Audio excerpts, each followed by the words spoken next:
November 22nd, 1963, Dallas, Texas. A sunny day turns into a nightmare. 3 shots ring out. President John F. Kennedy slumps in the back of an open limousine. Blood stains Jackie's pink suit. The world watches in horror as the leader of the free world is pronounced dead. The official story: a lone gunman named Lee Harvey Oswald acted alone. But 62 years later, most Americans still don't buy it. Polls show over 60% believe there was a conspiracy. So if Oswald didn't do it alone, who really pulled the trigger or gave the order? Buckle up. We're about to rip open the case files, chase the shadows, and hunt for the truth behind the murder that changed history. Start with the basics. The Warren Commission, set up just 7 days after the assassination, spent 10 months investigating. Their 888-page report concluded Oswald fired 3 shots from the 6th floor of the Texas School Book Depository, using a 6.5mm Mannlicher Carcano rifle. One bullet, the infamous magic bullet, supposedly passed through Kennedy's neck, then hit Governor John Connally in the chest, wrist, and thigh, emerging nearly pristine. Another bullet struck Kennedy in the head, killing him instantly. Case closed, right? Not so fast.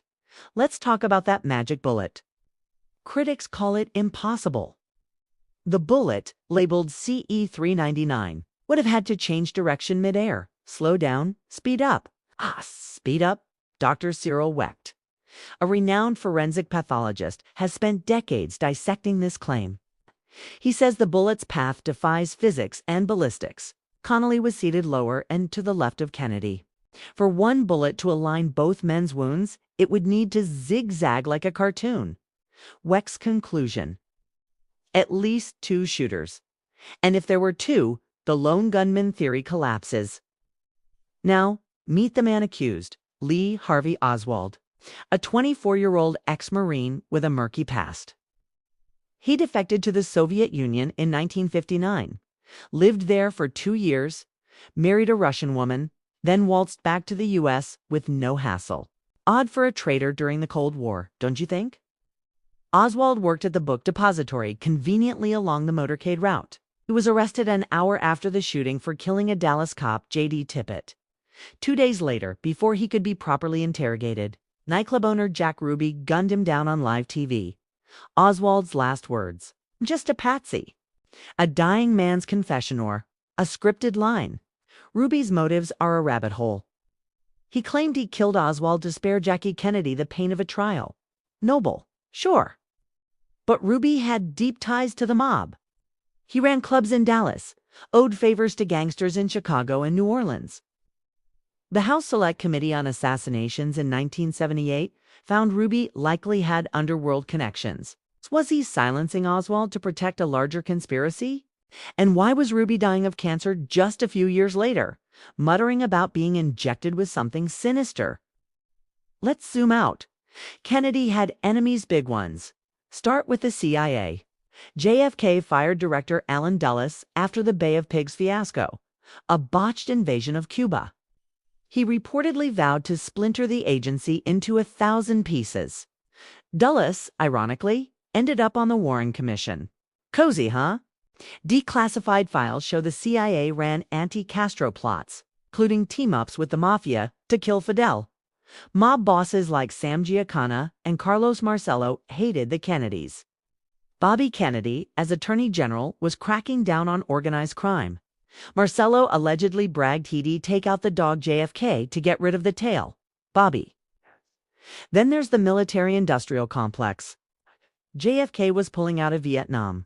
His National Security Action Memo 263 planned to withdraw 1,000 troops by the end of '63. After his death, Lyndon Johnson reversed course, escalating the war. Defense contractors and generals stood to lose billions. Follow the money, always. What about the evidence on the ground? So Zapruder film, that grainy 26-second home movie, is chilling. Frame 313 shows Kennedy's head snapping back and to the left. Physics says a shot from behind the depository should push the head forward. A shot from the front, like the Grassy Knoll, fits better. Witnesses in Dealey Plaza reported smoke and gunfire from the Knoll. The House Committee's acoustic analysis of a police dictabout recording suggested a fourth shot from that direction, with a 95% probability of a second shooter. The National Academy of Sciences later disputed this, but the debate rages on. Oswald's rifle? The one tied to him via a mail-order coupon. Tests showed he could barely fire accurately under pressure. Marine Corps records called him a poor shot. And the backyard photos of Oswald holding the rifle and communist newspapers. Many experts say they're manipulated. His head looks pasted on. Even the paraffin tests on Oswald's hands were inconclusive for gunshot residue. Now, the cover-up. Thousands of documents remain classified or heavily redacted. Trump promised to release them in 2017 but backed off, citing national security. Why hide files from 1963? The FBI destroyed a note Oswald left at their Dallas office days before the assassination. J. Edgar Hoover pushed the lone gunman story within hours before any real investigation. Was he protecting the Bureau's reputation or something darker? Let's not forget the strange deaths. Over a dozen witnesses died suspiciously in the years after. Dorothy Kilgallen, a journalist digging into Ruby's mob ties, died of an overdose. Her files vanished. Jim Garrison, the New Orleans DA who prosecuted Clay Shaw for conspiracy, faced endless harassment. His key witness, David Ferry, died of a brain aneurysm days after being named. Coincidence or cleanup? So, who really killed JFK? The mob, furious at Bobby's crackdowns. The CIA, seeking revenge for the Bay of Pigs.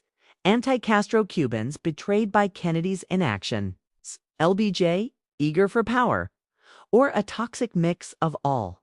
The truth likely lies in the shadows of Dealey Plaza, buried with the men who knew too much. We may never get the full story, but the questions demand answers. The Kennedy assassination isn't just history, it's a warning. Power protects itself. Secrets outlive the players. And the truth, no matter how buried, fights to surface. What do you think happened? Drop your theory in the comments. Smash that like button if this blew your mind. Share it with a friend who loves a good mystery. And subscribe for more deep dives into history's darkest secrets. The truth is out there. Let's find it together.